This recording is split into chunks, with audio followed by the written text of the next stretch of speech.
인생에서 가장 쉽고 빠르게 불행해지는 방법 중 하나가 바꿀 수 없는 것을 바꾸려고 하는 것입니다. 공감하시는 분들이 많을 겁니다. 그리고 인생을 가장 허망하게 보내는 방법 중 하나가 바꿀 수 있는 것을 그대로 방치하고 살아가는 것입니다. 책 읽는 다락방의 제이입니다. 예전에 라디오에서 성격 차이란 주제로 진행자와 여성 직장인이 주고받았던 대화가 생각이 나는데요. 그날이 이 여성의 생일이어서 남친이 생일 선물로 뭐 해줄까 라고 묻더랍니다. 네가 원하는 거 다 해주겠다고. 그랬더니 이 여성이 네 혈액형 좀 바꿀래? 라고 대답했다고 해서 한참 웃었던 적이 있습니다. 우리의 모습 중에는 노력해도 바꾸기 어려운 부분이 있죠.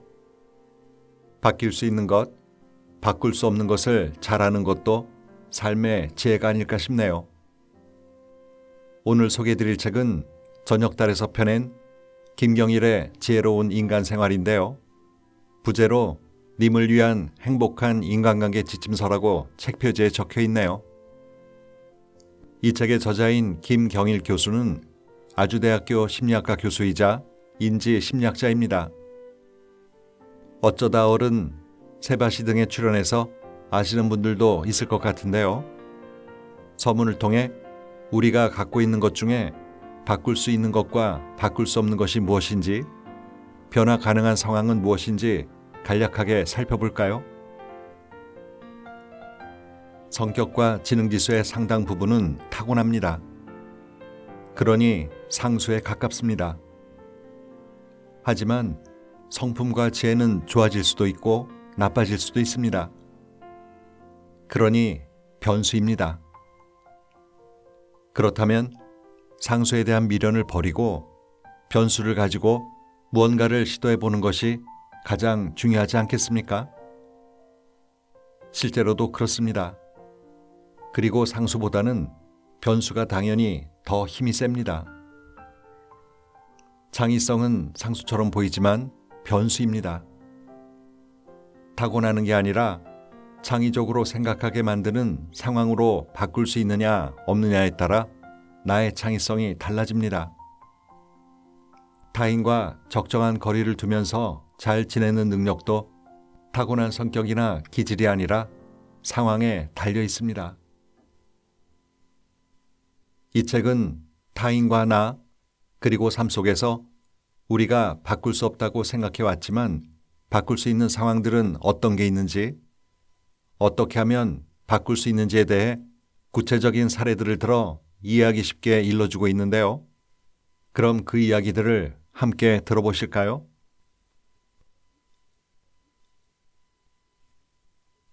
감정적인 사람에게 슬기롭게 대처하는 법.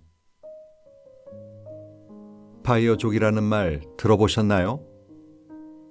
파이어는 Financial Independence, Retire Early의 약자인데 경제적으로 독립하여 조기에 은퇴한다는 뜻입니다.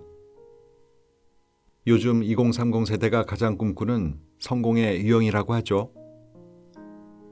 그들은 경제적으로 자유로워져서 더 이상 회사에 얽매이지 않는 삶을 원합니다. 사람들에게 왜 그렇게 파이어족이 되고 싶은지 물었더니 답이 다양하더군요. 그런데 그중 한 가지 이유가 뜻밖이었어요. 직장에서 받는 부당한 대우와 심리적 압박 때문에 회사를 다니는 것 자체가 너무 괴로워서 조기 은퇴하고 싶다는 거였습니다. 일하는 곳에서 갈등에 휘말리거나 인간관계에서 불편한 감정을 느끼는 게 싫어서 회사 생활을 하고 싶지 않다는 거예요. 그런데 이런 불편한 감정은 2030 세대에만 느끼는 게 아닙니다. 4050 세대도 소통에서 불편함과 피로감을 느낍니다. 문화적 갈등, 가치관 갈등, 그리고 세대 갈등까지 겹치면서 서로 소통할 때 말 한마디 한마디가 조심스럽다고 토로합니다. 현재 4050 세대가 30살 때 들었던 동료나 질책을 현재 2030 세대에게 그대로 하면 어떻게 될까요? 지금 시대에는 똑같은 말이라도 누군가에게는 희롱이 되고 가해가 됩니다. 시대 정신이, 가치관이 달라졌거든요. 소통을 하면 할수록 서로 상처가 많아지기 때문에 이런 상황을 회피할 수 있는 방법으로 조직 생활을 떠나는 걸 선택하고 파이어족이 되자고 생각하게 된다는 겁니다. 사회가 발전할수록 사람과 사람 사이의 소통은 더 어려워지는 것 같습니다. 이런 고민 사연을 주신 분이 있었습니다. 같은 부서 후배의 업무 보고를 체크하다가 김지인 씨, 보고서를 이런 식으로 쓰면 안 돼. 이 부분은 이렇게 고치면 좋겠어. 라고 지적했는데 선배님은 제가 그렇게 싫으세요? 제가 뭘 그렇게 잘못했나요? 라고 엄청 억울해하며 울음을 터뜨렸다는 겁니다. 내가 일부러 상대를 기분 나쁘게 만들려고 한 것도 아니고 선을 넘은 말을 한 것도 아닌데 이렇게 감정적으로 대응하는 사람들이 있습니다. 이건 이렇게 고치면 좋겠어 라고 조언하는데 내가 그렇게 마음에 안 드니? 라고 반응하면 대화를 하는 동안 너무 진이 빠지죠. 나는 아주 가벼운 농담을 했는데 내 말을 듣고 굉장한 모욕감을 느꼈다고 말하는 사람도 있습니다. 직장이든 학교든 사람들이 모여있는 조직에서는 놀랍게도 이런 일이 흔하게 일어납니다. 내가 조금 불편할 수도 있는 말을 할 때 상대방이 1에서 10 중에서 3 정도 반응할 것 같다고 예상했는데 9만큼 반응하는 사람들이 있습니다. 반면 내가 한 칭찬에 8 정도 반응할 거라고 생각했는데 이 정도밖에 반응을 안 하는 사람들도 있죠. 이처럼 상대가 나의 예상과 너무 다르게 행동하는 경우를 맞닥뜨리면 참 당황스럽죠. 어떻게 해야 좋을지도 모르겠고요. 대체 왜 상대방은 내가 예상한 것보다 지나치거나 모자라게 반응하는 걸까요? 그 이유 중 하나는 바로 상대방이 가진 마음의 눈금이 적기 때문입니다. 마음의 눈금이란 게 뭘까요? 예를 들어 조사원이 신제품 시식 이벤트를 열고 먹어보라고 권한 다음에 설문조사지를 내밉니다. 그리고 이 중에서 골라달라고 합니다. 제품의 디자인이 마음에 드십니까? 전혀 아니다. 대체로 아니다. 약간 아니다. 보통이다. 약간 좋다. 대체로 좋다. 매우 좋다. 선택지가 이렇게 7개가 있으면 7점 척도, 5개가 있으면 5점 척도가 되는데요. 전문 용어로는 리커트 척도라고 합니다. 연구자들은 다양한 사람들을 대상으로 연구를 수행한 결과 일반적인 성인의 마음에는 7개 정도의 마음의 눈금이 있다는 걸 알게 되었습니다. 어떤 것에 대해 좋거나 싫은 마음, 동의하거나 동의하지 않는 마음의 눈금이 있다고 가정할 수 있게 된 겁니다. 기업에서 신상품 출시를 앞두고 16세 이하를 대상으로 설문조사를 할 때 저는 7점 척도를 쓰지 말라고 조언합니다. 제가 이렇게 조언하는 까닭은 무엇일까요? 10대의 마음에는 아직 7개의 마음의 눈금이 없기 때문입니다. 여러분도 중학생이던 시절이 있으니 아시잖아요. 저도 중학교 2학년이 된 딸이 있는데 그 아이의 마음에는 눈금이 2개밖에 없어요. 이 세상에서 최고로 행복하거나 죽을 만큼 고통스럽고 슬프거나 이들의 마음 상태는 이 둘 중 하나입니다. 제가 한 방송사와 함께 성인과 사춘기 아이들의 사고와 감정 차이를 알아보기 위한 실험을 한 적이 있습니다. 결과가 참 재밌었어요. 먼저 20대 대학생들한테 영상을 보여줍니다. 슬픈 영상, 웃기는 영상, 감동적인 영상 등 다양하게 보여줍니다. 영상이 끝나고 나면 찰흙을 한 덩이 줍니다. 찰흙은 내가 표현할 수 있는 재미를 상징합니다. 찰흙 덩어리가 크다면 아주 재밌었다는 뜻이고, 덩어리가 콩알만하다면 재미가 없었다는 뜻이겠죠. 방금 본 영상이 얼마나 재미있었는지를 찰흙으로 표현해 달라고 하면 찰흙 크기가 다양하게 나타납니다. 7개의 영상을 보여주면 각기 다른 7개의 크기가 나와요. 이 영상은 진짜 재미있고요. 이 영상은 이만큼 재미있고요. 이건 정말 요만큼만 재밌었어요. 대학생만 돼도 이렇게 자기 마음을 섬세하게 표현할 수 있어요. 그런데 중학생들은 마음을 2개에서 3개 정도로밖에 표현하지 못해요. 초등학생은 2개죠. 물론 어른이 되어도 2개로 표현하는 사람도 있긴 합니다. 재미있는 정도에 대한 판단이 재밌다, 재미없다밖에 안 되는 거예요. 이런 실험과 연구를 통해서 우리는 사람의 마음에 7개 정도의 눈금이 있다는 걸 알게 됐습니다.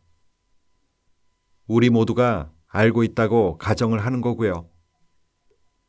다시 말해, 내가 눈금 이 정도의 말을 하면 상대도 이 정도로 받아들일 거라고 예상한다는 겁니다. 내 마음의 눈금과 상대방 마음의 눈금의 개수가 비슷하면 내가 3이라고 얘기했을 때 상대도 3 정도로 받아들일 수 있고, 내가 7 정도 얘기했을 때 이 사람도 7 정도로 반응할 수 있겠죠. 이제 슬슬 실마리가 잡힙니다.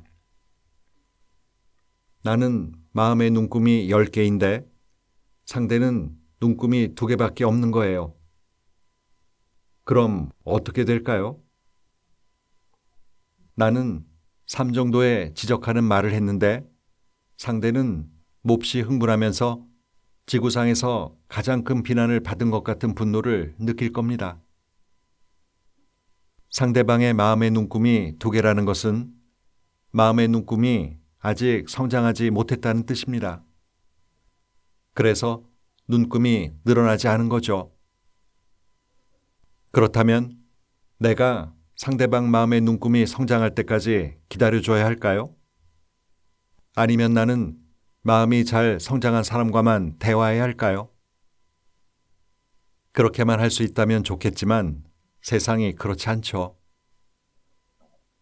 마음의 눈금이 적어서 내가 조금만 지적을 해도 감정이 폭발하는 사람에게는 일반적인 가정이 적용되지 않습니다. 그렇다면 대체 어떻게 해결해야 할까요? 마음의 눈금이 적은 사람들을 잘 관찰해 보면 의외로 특정 영역에서는 마음의 눈금이 촘촘합니다. 그들도 대화할 때마다 매번 폭발하진 않거든요. 그래서 그들도 스스로는 내가 가끔은 예민하게 굴 때가 있긴 하지만 대체로 원만하게 행동하는 사람이야 라고 생각할 거예요. 어떤 영역에서는 눈금이 2개밖에 없지만 어떤 영역은 눈금이 10개라는 거죠. 누구와도 적당히 잘 지내고 싶다면, 감정적인 사람과도 적당히 대화하면서 무난하게 지내고 싶다면 상대방의 촘촘한 눈금 영역이 어디인지 조사해야 합니다. 함께 일하는 사람과 적당히 편안하게 소통하려면 이런 수고나 노력을 해야 해요.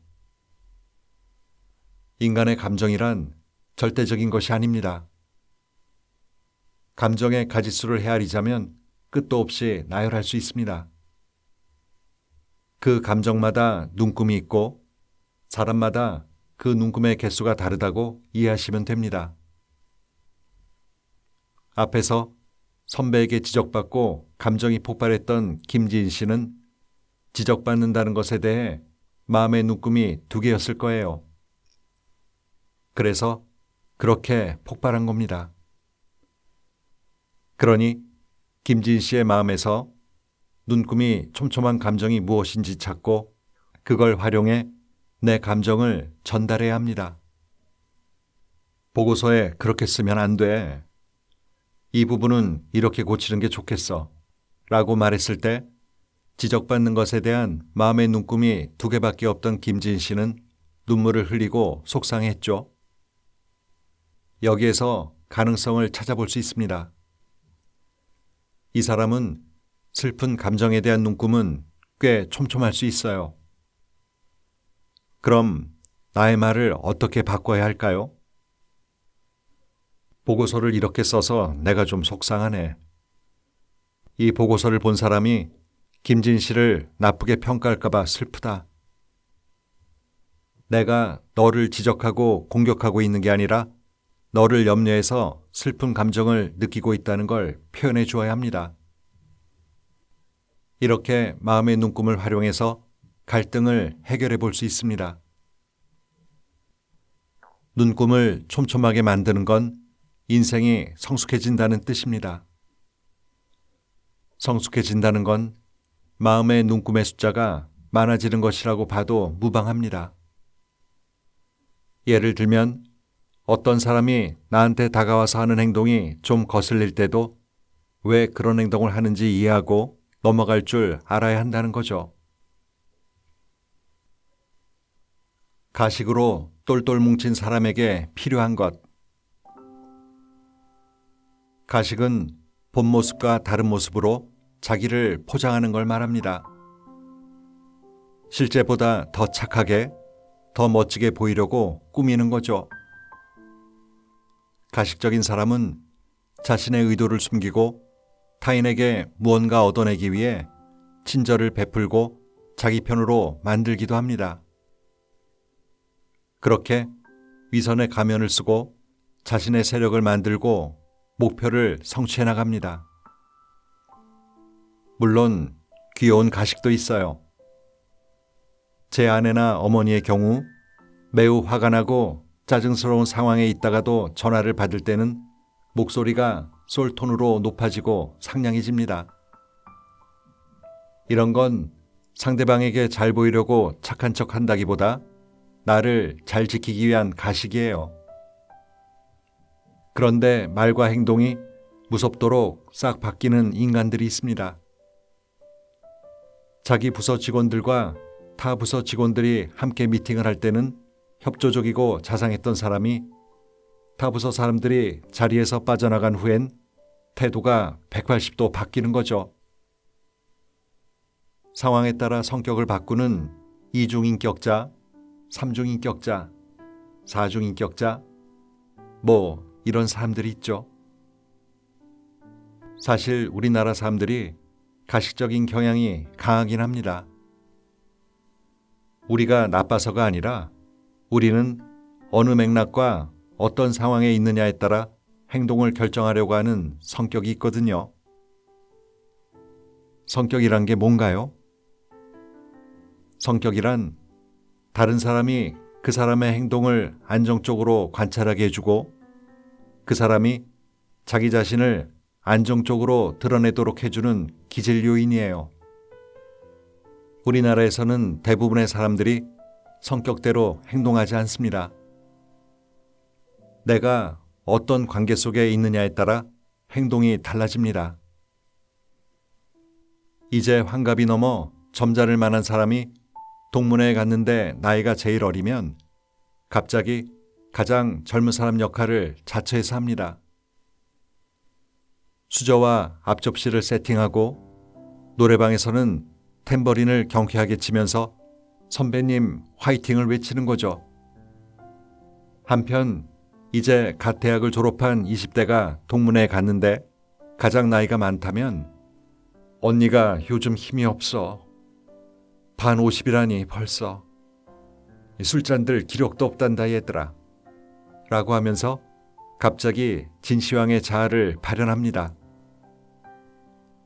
이렇게 사람은 상황에 따라 행동이 조금은 달라집니다. 그런데 가식적인 사람들은 보통 사람들보다 상황에 훨씬 더 민감하게 대응합니다.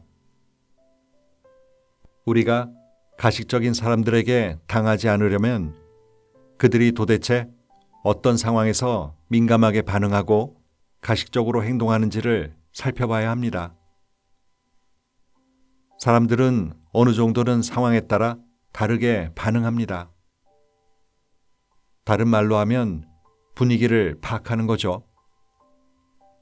상황에 조금도 민감하지 않으면 분위기 파악 못하는 사람, 개념 없는 사람이 됩니다. 사회생활을 할 때는 분위기를 잘 파악하는 것도 큰 능력입니다. 그런데 분위기에 지나치게 민감한 사람들도 우리를 힘들게 하죠. 다른 부서 사람들이나 상사가 있을 때는 자기 팀원을 누구보다 아끼는 척하고 보는 눈이 없으면 함부로 말하고 화를 내며 본성을 드러내는 사람이 있어요. 수많은 시선이 있는 상황에서 제3자의 시선이 없는 상황으로 바뀌었기 때문이죠. 타 부서 사람들이나 상사가 있을 때는 인화 단결, 상사가 나간 상황에서는 난폭한 상사로 자신의 입장을 상황에 따라 바꾼 겁니다. 민감하게 반응한다는 것은 곧 불안하다는 뜻이기도 합니다. 불안은 사람을 민감하게 만듭니다. 예를 들어 전쟁터에 나가 싸워야 하는 병사들은 늘 불안합니다.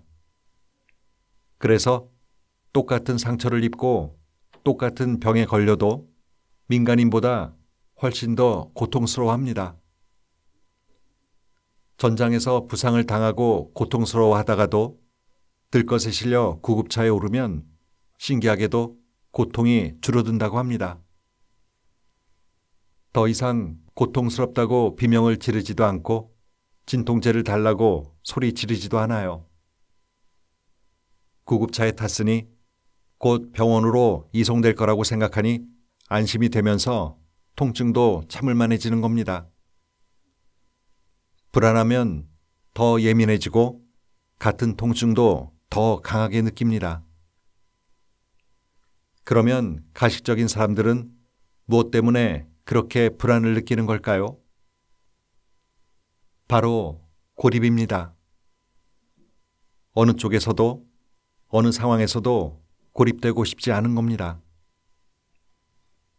가식적인 사람은 학교 생활이나 직장 생활을 하다가 사회적으로 심하게 고립된 경험을 해봤을 확률이 높습니다. 저도 그렇고 여러분도 한 번쯤은 친구들 사이에서 따돌림을 받거나 어느 무리에 잘 끼지 못했던 경험이 있을 거예요. 그러니까 사실 누구나 그런 경험이 있게 마련인데 가식적인 사람들에게는 그 경험이 지나치게 각인되었던 거죠. 그래서 그들은 소외되고 따돌림 당하는 걸 몹시 두려워해요. 그러니 상사가 있을 때는 상사한테 따돌림 받기 싫으니까 착한 척하다가 팀원들하고만 있을 때는 화를 억누르지 못하는 겁니다. 그런데 이게 악순환인 거죠. 가식적인 모습 때문에 사람들이 더 경계할 거고요. 예상과 다르게 더 따돌림 당하니 그런 행동을 더 많이 하는 겁니다. 이렇게 따돌림을 당하거나 따돌림을 많이 만들어내는 가식적인 사람들은 마음에 상처가 많고 자기를 사랑하지 못하는 사람들입니다. 가식적인 사람들은 대개 자존감이 낮은데 자만감이 높습니다. 상황에 적극적으로 대처할 수 있는 사회적 기술을 가지고 있다면 자신감도 있을 겁니다. 자신감도 있고 자만감도 있는데 자존감만 없는 거예요. 그렇게 보면 참 짠하고 불쌍합니다. 조금 더 넓혀서 생각해 볼게요. 가식적인 사람을 근본적으로 이해해 봅시다. 그 사람이 가식적인 이유는 따돌림 받기 싫다는 불안감이 크기 때문이라고 했습니다. 그래서 그 사람한테 어느 정도 구속력을 행사한다면 그의 가식적인 모습이 좀 줄어들 수 있습니다. 이 말은 에리 프롬이 자유로부터의 도피에서 한 주장이기도 합니다. 인류 역사를 보면 인간은 가장 고결한 가치인 자유를 찾기 위해 엄청난 희생과 피해 대가를 치렀습니다. 그런데 자유를 찾고 났더니 다시 안정감을 그리워하게 되더라는 겁니다. 바로 인간 행동의 동기 중 일체감을 갖고자 하는 욕구, 그러니까 귀속감 때문입니다. 학교나 직장에서 이유 없이 사람들 따돌리기를 즐기는 사람들이 있어요. 따돌림, 왕따는 분명한 사회적 폭력입니다. 그런데 따돌림을 조장하는 이들의 심연을 들여다보면 따돌림 받기 싫다는 고립에 대한 강한 불안이 깔려 있습니다. 고립되는 걸 공포감을 느낄 정도로 무서워합니다. 따돌림 당하기 싫다면 따돌리지 않는 문화를 만드는 게 가장 건강한 전략이겠죠. 하지만 그들은 쉽고 어리석은 전략을 택합니다. 따돌림 받기 전에 먼저 따돌리는 거죠. 얼마나 바보 같은 생각입니까? 바보 같고 어리석은 전략이지만 그들에게는 달콤한 유혹입니다. 불안해하며 가식적인 모습으로 사람을 따돌리고 힘들게 하는 그들에게는 강하게 구속하는 리더가 필요합니다. 그들은 자율성이 떨어지기 때문에 오히려 강한 리더십 안에서 편안함을 느낍니다. 보스의 강한 명령을 받고 있으니 꽉 붙들려 있다는 느낌을 받는 거죠. 구속해주고 장악해주면 고립될까봐 불안한 마음은 점차 사라지게 됩니다. 정리를 해볼까요? 가식적인 사람, 위선적인 사람은 불안한 사람입니다. 사실 그 불안을 다른 사람이 해결해 줄 수는 없어요. 기본적으로 그들에게는 기저에 늘 큰 불안이 있고 고립되지 않으려고 따돌리기라는 나쁜 전략을 쓰는 겁니다. 그런데 그 사람이 일은 어느 정도 잘해서 조직에 필요한 사람이고 함께 가야 하는 사람이라면 좀 더 강하고 장악력 있는 리더와 함께 일하도록 환경을 만들어주면 나쁜 행동을 방지할 수도 있습니다. 어디서나 성공하는 사람의 비결. 인간의 수명이 굉장히 길어졌습니다. 일부 학자들은 130살까지도 살 수 있을 거라고 말합니다. 그리고 이제 인간은 100살 넘게 살 가능성이 높습니다. 유명한 의사 선생님 한 분이 저한테 이렇게 말씀하셨어요. 김 교수, 우리도 재수 없으면 130살까지 살아야 해. 처음에는 너무 좋은 거 아니야? 라고 생각했는데 그분과 식사를 마치고 돌아오는 길에 생각해 보니까 그 말이 의미심장하게 받아들여지더라고요. 잠깐 시선을 돌려서 기업에 대해 생각해 보죠. 기업의 수명은 어떨까요? 점점 더 짧아지고 있어요. 기업의 수명이 50년이 넘는 경우가 별로 없습니다. 그것은 곧 평생 직장이 별로 없다는 뜻이기도 합니다. 오늘날에는 한 기업에서 경력을 시작해서 그 회사에서 은퇴하기는 어려워졌습니다. 인정할 수밖에 없습니다. 평생 동안 이직하는 횟수가 평균 5회 이상인 나라는 이제 흔하게 찾아볼 수 있죠. 다른 회사에 다니다가 우리 회사에 들어온 사람들을 경력 입사자라 하고 우리 회사에서 나간 사람들은 퇴사자라고 하죠. 경력 입사자로 들어온 사람들의 태만을 이유로 고가를 낮게 평가하는 기업은 거의 없습니다. 경력 입사자들은 대부분 그 누구보다도 열심히 일해요. 그런데 이직을 하는 과정에서 많은 사람들이 실수를 하고 있습니다.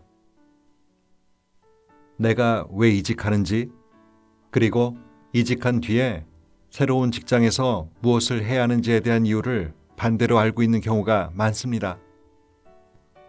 접근 동기는 좋아하는 걸 하는 욕구이고, 회피 동기는 나쁜 것을 피하려는 욕구이죠. 인간이 나라는 존재를 떠올릴 때는 접근 동기를 연결하고, 또 다른 자아인 우리를 떠올릴 때는 회피 동기를 연결합니다. 무슨 얘기일까요? 한번 친구에게 이런 질문을 해보세요. 지인아, 너는 어떤 삶을 살고 싶어? 그러면 대개 나는 행복하게, 멋지게, 감동적으로 성공적인 삶을 살고 싶어 라고 말합니다. 좋은 게 있는 거죠. 접근 동기의 가치를 얘기해요. 이제 이렇게 질문해 보죠. 지인아, 너를 포함해서 너희 가족들이 어떻게 살았으면 좋겠어? 이러면 대답이 달라집니다. 아, 우리 가족? 우리 가족은 평화롭고 안전하고 무탈하고 화목하게 살면 좋겠어. 이건 좋은 게 있는 상태가 아니죠. 나쁜 걸 막아내고자 하는 상태입니다. 좋아하는 걸 하고 나쁜 것을 막는 것, 둘 다 중요하죠. 근데 재밌는 건 이 접근 동기의 나, 그리고 회피 동기의 우리가 정보를 찾아내거나 생각을 만들어내는 방법이 다르다는 겁니다. 너 이거 잘하면 네가 좋아하는 거 줄게 라고 하면 사람들은 이것저것 자꾸 찾아봐요. 즉, 탐색합니다. 변화를 만들어내려고 하고요. 그런데 너 이거 못하면 아까 줬던 거 뺏는다. 이거 잘못하면 처벌한다. 이렇게 회피 동기를 건드리면 사람들은 실패하지 않는 것에 집중합니다. 변화를 만들어내고 탐색하게 만드는 동기는 접근 동기예요. 한편 꼼꼼하고 실수 없이 집중해서 일을 하게 만드는 동기는 회피 동기죠. 일의 종류에 따라, 생각의 종류에 따라 접근 동기와 회피 동기를 다르게 쓴다는 거예요. 이직을 결심하는 순간은 변화를 만들어내는 순간입니다. 새로운 곳을 찾으려고 하는 순간이에요. 사람들은 스스로 부족하다고 생각하거나 아직 나쁜 것을 못 막아냈다고 생각하면 오히려 이직을 하지 않습니다. 이직은 새로운 결심이고 변화를 만들어내는 힘이잖아요. 그래서 좋은 거죠. 좋은 것을 가지기 위해 사람들은 이직을 합니다. 근데 문제는 이직 후에 발생합니다. 이제 새로운 회사에 들어갔습니다. 이직을 완료했어요. 새로운 회사에 들어가면 이제 나가 아니라 우리로 바뀌죠. 나의 새로운 걸 찾기 위해서 이직을 결심했으면서 새로운 회사에 들어가면 우리가 돼요. 그러니까 회피 동기가 생기기 시작합니다. 회피 동기가 생기면 좋은 것과 장점을 많이 볼까요? 싫은 것과 약점을 더 많이 볼까요? 네, 싫은 것과 약점을 더 많이 발견합니다. 정리하면 간단합니다. 처음에는 좋은 걸 가지기 위해서 나의 장점을 살리려고 새로운 변화를 만들어내는 접근 동기로 이직을 하지만 막상 경력 입사자로서 새로운 직장에 들어가면 불안해집니다. 잘 적응할 수 있을까 겁나잖아요. 그 과정에서 자연스럽게 우리의 일원이 돼야 한다는 회피 동기가 생기고 이 회피 동기로 인해 새로운 조직의 숨은 장점을 찾기보다는 그 조직의 약점을 자꾸 보완하려 듭니다.